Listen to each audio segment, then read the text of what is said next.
Small Talk, by Pastor John Frederickson. This is some weather we've been having.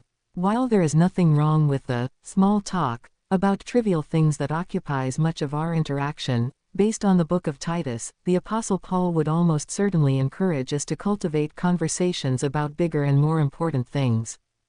Paul told Titus to speak thou the things which become sound doctrine, 2:1. In other words, Paul wanted this co-worker to consciously talk about meaningful things that would ground the saints in truths for today and encourage them to live for the Lord. Paul instructed the aged men to act like men of real spiritual maturity, 2:2. That meant to purposely serve as examples to follow in godliness. Paul specifies areas of conduct such as being serious-minded, sound in doctrine, loving, and patient, but the context seems to imply he also wanted their discussions to be weighted with spiritual content. Paul likewise urges the aged women to pay careful attention to sound, godly behavior that becometh holiness, 2:3. But he also tells them to be teachers, or to talk to young women about proper, godly living within their home and marriage.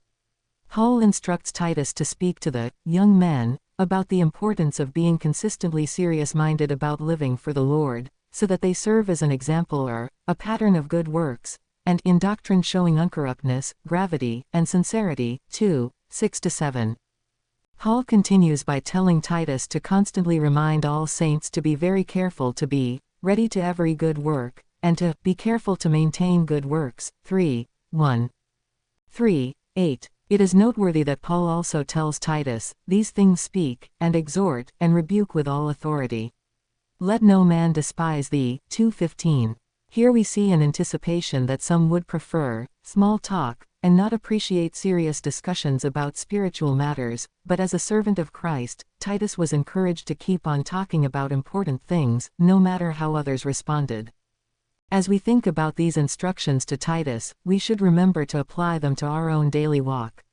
We too need to move beyond just small talk with other saints and cultivate discussions that will encourage true, godly living and doctrine. When we do, our own walk can become a walk with more purpose and meaning, and we can have a positive spiritual impact on others that will be a cause of rejoicing in eternity.